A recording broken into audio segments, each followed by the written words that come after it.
No nos pueden seguir dictando desde afuera, desde el exterior, unas políticas en las que terminamos sacrificados los colombianos, que es esta política de la criminalización y la penalización de los consumos y la producción y la distribución de sustancias psicoactivas, en este caso de la cocaína. Entonces, ¿qué es lo que estamos proponiendo? Hay en Colombia más o menos 180.000 hectáreas de cultivos de hoja de coca. Cultivos de hoja de coca eh, que fueron georreferenciados y mapeados por las Naciones Unidas el año pasado, en el 2019. Ellos georreferenciaron más o menos unas 160.000 hectáreas donde nos dicen, aquí es donde está la hoja de coca en Colombia. Y son cerca de 200.000 familias campesinas. Entonces, en esas áreas, de acuerdo con el proyecto de ley, se va a seguir cultivando la hoja de coca, pero ya legalmente. Y esa hoja de coca se la va a comprar el Estado a los campesinos. Los va a proteger, les va a dar, los va a incorporar a una sociedad civilizada, a una sociedad legalizada. Y va a hacer inversiones en educación pública, en salud pública, en electrificación, en vías terciarias, en fin, a todo lo que tiene derecho una comunidad campesina en Colombia, que estos campesinos han sido perseguidos y van de selva en selva destruyendo monte, haciendo unos daños ambientales tremendos y huyendo de la justicia y huyendo de la autoridad y al mismo tiempo también martirizados y esclavizados por los narcotraficantes. Entonces les va a decir, no, ustedes se van a establecer en sus predios y van a producir legalmente su hoja de coca y el Estado se las va a comprar a los precios del mercado. Ahora, el Estado con esa hoja de coca, ¿qué hace? Tiene los siguientes escenarios de utilización de esa hoja de coca. Por un lado, hay unas industrias artesanales y unas industrias ancestrales, sobre todo indígenas, que utilizan la hoja de coca para producir alimentos, harinas, tortas, productos alimenticios o para producir para productos de uso medicinal o para producir bebidas o cosméticos. Ellos tienen unas industrias que no se han podido desarrollar por lo que la hoja de coca es perseguida. Entonces, al suministrarle una materia prima a esas industrias para que puedan desarrollarse, son productos que no tienen ningún tipo de restricción ni limitación sanitaria, que no tienen ningún problema, digamos, que pueda limitar su consumo de ningún orden. Por otro lado, va a producir cocaína, el Estado va a producir cocaína, ¿para qué? Para los consumidores colombianos, que aproximadamente son, de acuerdo con las estadísticas del DANE y del Estado colombiano, son más o menos 260.000 personas, que hoy están comprando esa cocaína, ¿en dónde? En las ollas, en los circuitos y en las alcantarillas del microtráfico, del narcotráfico. Y ellos están allí esclavizados y digamos, bajo la égida y la sumisión como consumidores a los que les venden esto en las redes criminales que están manchadas de sangre y de ilegalidad. Es el Estado, además, ha reconocido a través de la propia Constitución y de las doctrinas de la Corte Constitucional que en Colombia las personas tienen derecho a consumir ellos lo que cada quien le parezca, siempre y cuando no le genere problemas a terceras personas. Entonces, la dosis personal está hoy legalizada en Colombia por las doctrinas de la Corte y por las propias leyes. Entonces, el Estado lo que va a hacer es decirle a esas personas que tienen algún tipo digamos, bien sea que la consuman para fines recreacionales o porque hayan problemas de adicción, pues va el Estado a suministrárselas bajo un control médico y va a poder a los que tienen problemas de dependencia y problemas psicológicos y psiquiátricos derivados de ese consumo, pues los va a poder tratar, que es la minoría, son menos del 10%. Y a los que tienen el consumo recreativo, pues se los va a vender una cocaína de primera calidad, bajo control médico también, y, por supuesto, legalmente. Senador, Y el resto, senador, y el resto, escúchame, y el resto de la hoja de coca, pues la destruye el Estado, la destruye a través de protocolos que son protocolos pues, que pueden tener inclusive supervisión internacional. Esa es la idea. Ahora, yo no descarto la posibilidad de que en el momento en que se llegue a esta legalización, a esta regulación, otros estados quieran implementar políticas de salud pública y quitarle los consumidores a las mafias, que hoy están en manos de las mafias, y decirle a esos consumidores que a mí yo los atiendo, y acabar con ese mundo criminal y ese mundo subrepticio de las organizaciones criminales que manejan estos productos. Y entonces eso no ha sido posible porque los estados no tienen quien les venda cocaína que no tenga rastro de sangre y rastro de ilegalidad. Pues no puede un estado como Holanda decirle al cartel de Sinaloa que le compra pues cocaína para implementar una política pública, eso no puede ser, o para hacer investigación científica. Pero si es otro estado el que ya la produce y el que la ofrece, seguramente va a haber mucho interés en la comunidad internacional en proveerse de ese elemento, bien sea para la investigación científica o bien sea para atender una política de salud pública que le permita a esos estados tener esos consumidores de esos productos directamente atendidos por los estados y no a través de redes mafiosas y criminales. Esa es la idea del proyecto. Doctor Iván doctor, Marulanda.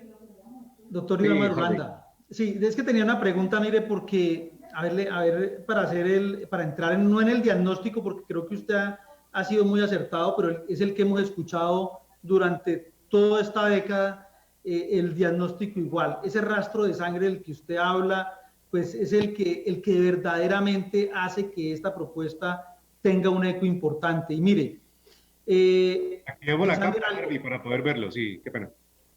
Allá, la cámara. Y es que este rastro, disculpen, y es que este rastro de sangre justamente es el que tiene agobiada a la sociedad de alguna manera. Las otras propuestas, las que usted habla de la pomada, de inclusive el vino, ya se hacen.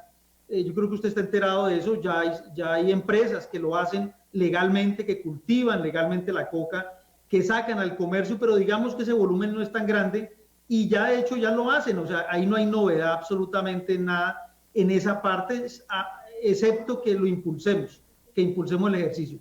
Pero en el tema del narcotráfico, que es el yugular, quitarle el negocio, ese negocio que ocasiona lo que usted tanto está hablando o reclaman los ciudadanos colombianos, incluso los ciudadanos del mundo, es el que verdaderamente sí nos preocupa.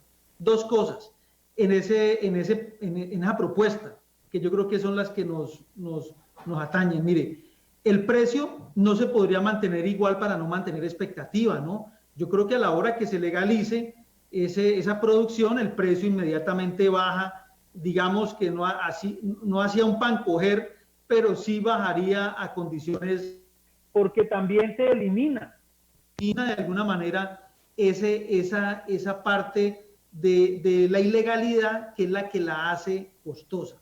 Y le cuento aquí, la producción de coca hacia el mundo es alrededor de 64 billones de pesos. El Estado estaría en capacidad de comprar todo eso para poder, porque el negocio hacia afuera, hacia el exterior, se seguiría dando. ¿Cómo se resuelve ese problema ahí? Compramos la coca y no voy a hacer que nos siembren más coca para poder llevar al exterior.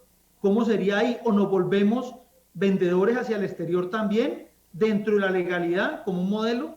¿Cómo podríamos resolverlo? Y le cuento una cosa, doctor Luis Iván, yo estoy muy en la línea y en la propuesta suya de legalizarlo, porque creo que es la forma de quitarle el poder.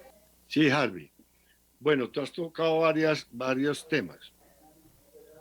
A ver, el primero, tienes razón, estamos exportando unas 1.400 toneladas métricas de cocaína en la actualidad. Ya les decía, el 90% del mercado mundial. Ahora, ¿Cuáles son los precios? La hoja de coca la compraría el Estado a los precios del mercado. ¿Cuánto vale esa hoja de coca? Vale 2.6 billones de pesos al año. Hoy, 2.6 billones de pesos. ¿Saben cuánto vale los programas de erradicación que hoy estamos implementando sin éxito? Valen 4 billones de pesos al año. Y ahí está la hoja de coca. Dobla la cifra, dobla la cifra. Dobla la cifra, Nicolás. Pero además, si le meten glifosato, crece todavía más el costo. Imagínate, Nicolás, entre el año 2005 y 2015 se fumigó con glifosato en 10 años, 2005 a 2015. Costó 88 billones de pesos esos 10 años, cifras de la Presidencia de la República. Es decir, 8.8 billones de pesos al año. Es decir, ya 4 veces, casi 4 veces lo que cuesta comprarla hoy. Eso costó esa fumigación de 10 años, que equivale al presupuesto del Ministerio de Agricultura de 55 años. Se tiraron entonces 88 billones de pesos en 10 años y las áreas aumentaron, no disminuyeron, sino que aumentaron en esos 10 años. Entonces, para Colombia es mucho más económico comprar la cosecha de hoja de coca que hacer todo este gasto en erradicación, que además deja toda una secuela de muertes, de desplazamientos de campesinos, de muertes de soldados, de policías, de jóvenes, en fin. Toda esta tragedia de esta guerra no solamente nos cuesta más en plata, sino que también nos cuesta en vidas y en seguridad y en tranquilidad de la sociedad. Entonces, tenemos entonces, primero, comprar la hoja de coca, toda la cosecha a los precios del mercado, ya decía 2.6 billones. Ahora, al quitarle la materia prima a las organizaciones criminales de 200.000 hectáreas o 180.000 hectáreas, que es lo que hay hoy, pues no, se quedan sin materia prima para producir cocaína. Ahora van a intentar sembrar en otras partes. Eso ya va a ser más fácil, Harvey, controlarlo, porque no es lo mismo destruir 200.000 hectáreas de hoja de coca que estar controlando que no crezcan fuera de ese mapeo que ya está, ahí está georreferenciada la coca que sería legal. Por fuera de esas áreas, cualquier cultivo que aparezca es ilegal y ese sería más viable ya perseguirlo, porque serían áreas pequeñas que empezarían a aparecer y eso sí podrían controlarse. Lo que no es posible controlar es una masa enorme de 200.000 hectáreas de hoja de coca. Aquí va a haber un cambio estructural muy importante en la composición de ese espacio de guerra. Hoy, el Estado colombiano perdió la soberanía en esos territorios, Nicolás. Sí. En el Pacífico colombiano no manda el gobierno con el Estado colombiano. Mandan las organizaciones criminales. Lo mismo en la Amazonia, lo mismo en Catatumbo, lo mismo en el Bajo Cauca, lo mismo en el Nudo Amazonas, en parte de la Amazonia, en parte del Urabá, en los Montes de María. Es decir, el Estado colombiano está perdiendo la soberanía sobre su propio territorio. Entonces, se trata de recuperar la soberanía. Tú tienes la razón, estas son bandas muy poderosas y muy violentas, muy violentas. Entonces, el cambio que hay en la composición del mapa de guerra consiste en una cosa fundamental, y es que ya los campesinos van a estar del lado del Estado. Van a ser 200.000 familias que no van a ser perseguidas por el Estado, sino que van a ser parte del Estado. Entonces ya, porque es que hoy estamos persiguiendo a los campesinos, pero además estamos persiguiendo a las bandas y estamos en una guerra contra todo el mundo. Pero en la medida en que los campesinos encuentran que tienen la posibilidad de asentarse tranquilamente, de que no los va a perseguir la justicia, ni la ley, ni la fuerza pública, sino que por el contrario van a establecerse cadenas de comercialización de su producción legal y legítima a los mismos precios que la están comercializando hoy, pues ya no queda enemigo del Estado sino esas bandas. Es una guerra dura, es una guerra dura, pero ya ellos no van a tener la materia prima con la que están ellos produciendo esa riqueza tan enorme que tienen en sus manos y que la están produciendo por ser el monopolio, tener ellos todo el monopolio de la hoja de coca y de la cocaína.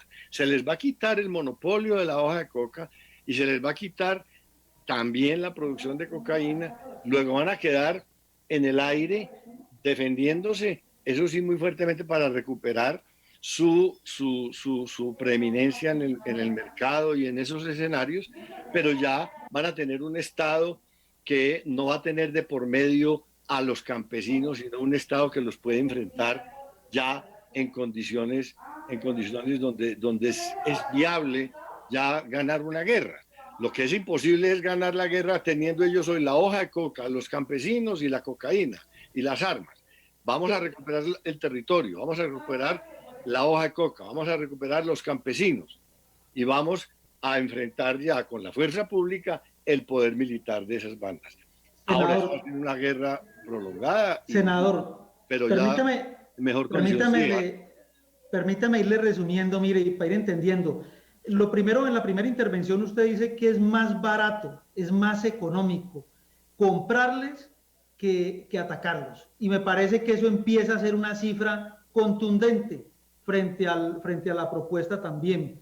Yo entiendo algo en la segunda respuesta también, en la segunda respuesta, y es que obviamente esa perfección, buscar la perfección en un modelo que seguramente vamos a tener que ir resolviendo en el camino, pues hay que darse la oportunidad por lo menos, porque lo que hemos intentado hasta ahora en 50 años o en 20 años, en 30 años, la verdad, no ha servido. Esa guerra está perdida. Finalmente, yo creo que ahí va resumiendo lo que usted nos expresaba.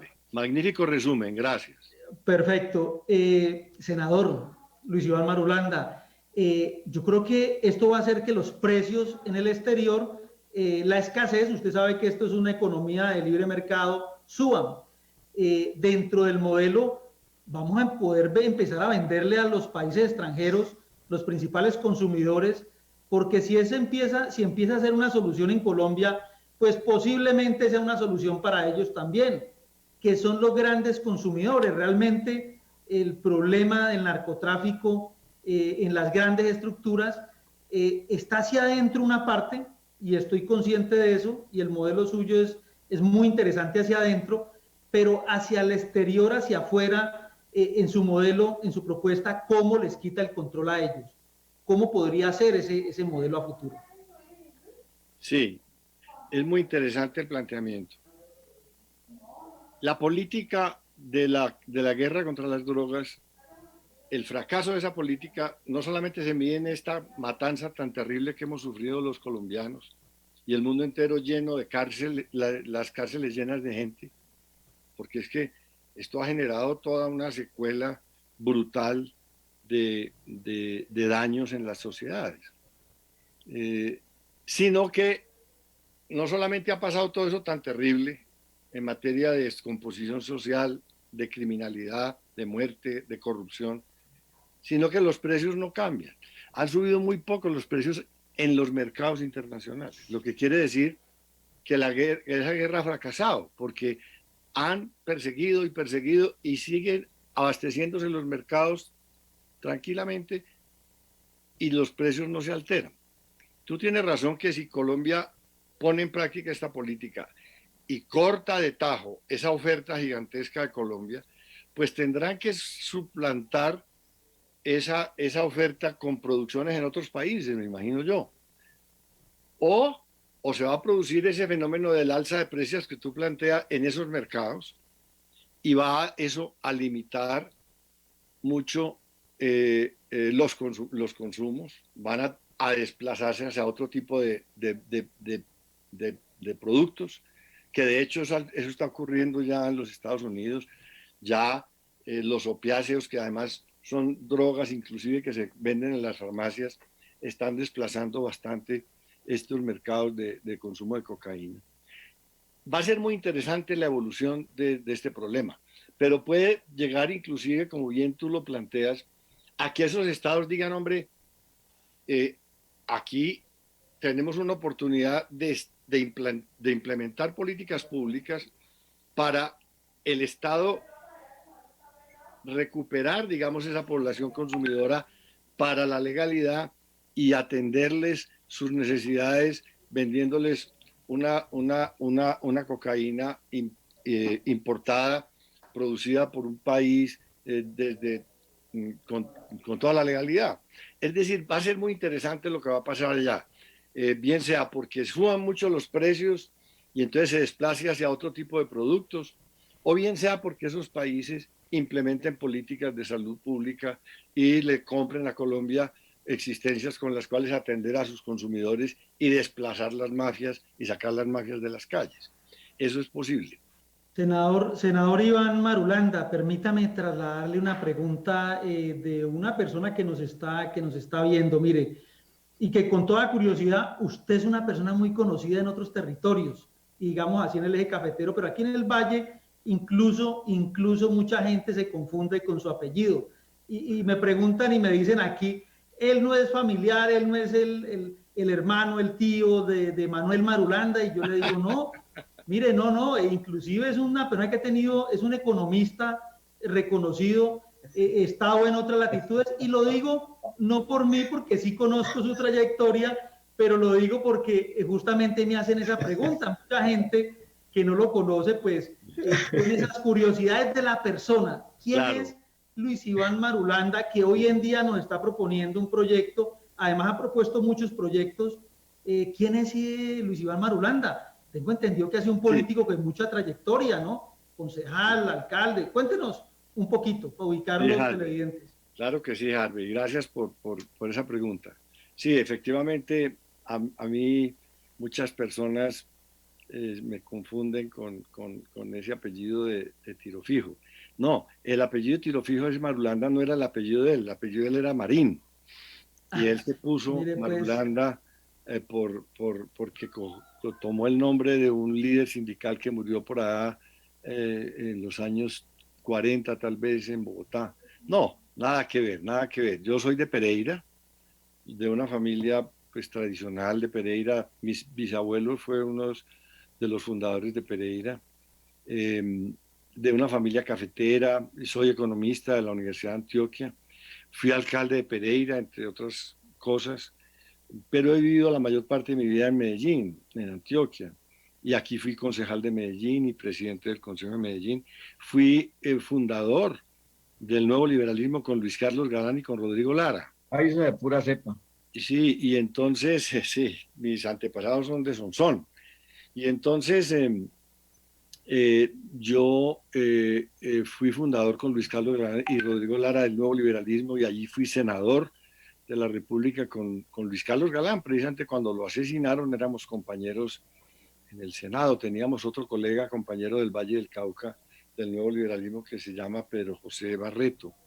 Éramos 5 senadores. Senador, permíteme hacerle 2 preguntas difíciles. Yo sé que Norberto dice, pero hombre, usted ha sido de alguna manera ha sido un liberal rebelde. En su historial ahí lo identifico también, pues, porque así ha sido. Pero nos ha hablado mucho, ahora terminan los verdes. ¿Usted cree que el Partido Liberal necesita recomponer ese rumbo? Y venga, lo meto en la segunda de una vez porque ya se nos va yendo el tiempo. Más difícil todavía. Usted de Antioquia ha sido concejal de Medellín. ¿Usted qué opina de EPM? ¿Usted qué le merece lo que está pasando hoy en día en ese rifirrafe EPM alcalde?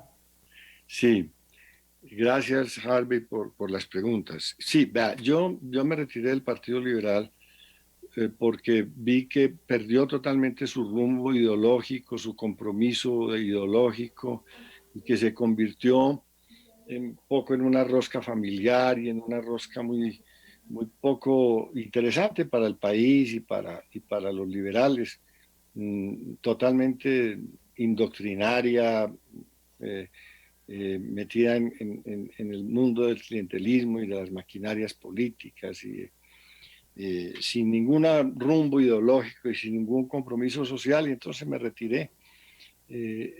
Pensé que ya las batallas que había dado por dentro del partido, tratando de de darle a ese partido contenidos ideológicos y compromisos sociales y compromisos éticos, ya no era posible seguirla dando y me retiré inclusive de la política, sino que me volvió un día me llamó Sergio Fajardo siendo, él quería ser gobernador de Antioquia. Yo era muy amigo del papá de él, que fue del nuevo liberalismo y fue liberal con Carlos Lleras y demás, que llamaba Raúl Fajardo, y me llamó y me dijo que si le colaboraba para la elección de gobernador. Y entonces le dije que claro, que con mucho gusto. Y le ayudé en la elección de gobernación. Y esa elección fue por el Partido Verde, él se inscribió en el Partido Verde. Y digamos que desde eso me quedé metido, involucrado en el Partido Verde, y ahora soy senador por el Partido Verde, y ahí estamos construyendo un partido fresco, ideológicamente muy interesante, con mucho compromiso, con mucho entusiasmo, y sin esos vicios que hundieron y que tienen pues muy golpeado a un partido como el Partido Liberal, tan importante en la historia de este país, tan importante, y con fundamentos ideológicos, históricos y doctrinarios tan importantes como los del liberalismo, pero en manos, repito, de una politiquería que no lo deja ya prestar un papel a la sociedad. Ahora, que se recupere la ideología del liberalismo sería extraordinario. Digamos que eso es lo que hago yo dentro del Verde. Soy un liberal dentro del Partido Verde, y allí desde el Partido Verde en el Congreso y en mi vida política estoy transmitiendo que toda un referente ideológico del liberalismo, que fue en donde yo me levanté y me crié como político. Las ideas son las mismas, simplemente que el empaque ahora es distinto, porque allá los viejos moldes del partido digamos que se resquebrajaron y ya no es posible allí, hoy por hoy, hacer una política para la sociedad. Y por otro lado, lo de EPM de Harvey, esa es una situación tan dolorosa. Hoy tuve una reunión, precisamente me demoré un poco para entrar a esta reunión con ustedes porque estaba en una reunión sobre EPM. Es muy delicada la situación, es muy delicada. Yo he dicho, hombre, yo como político y como senador, lo que voy a hacer es hacerme a un lado de esta pelea tan dura y tan difícil, porque en la medida en que se meta toda la política nacional aquí a Medellín a disputarse esos espacios de poder de esa empresa, es la segunda empresa del país después de Ecopetrol, es la empresa más grande en Colombia, no de servicios públicos, sino como empresa, más que cualquier empresa privada. Eso es un capital enorme el que está ahí representado en EPM, y donde eso se vuelva un botín político y todos los políticos del país lleguen aquí como están llegando a medrar y a meterse y a opinar y a tomar partido y a meterse en estas divisiones terribles, eso se va a volver todos los días peor. Es muy delicada, Harvey, la situación financiera, la situación del proyecto de Hidroituango en sí mismo es muy delicada desde el punto de vista de ingeniería, desde el punto de vista de los seguros, desde el punto de vista del financiamiento, desde el punto de vista de la puesta en marcha de ese proyecto. Y estamos hablando de billones de pesos. Todo eso está en juego y todo eso está en riesgos y todo eso está sin posibilidades de encontrar un cauce pronto.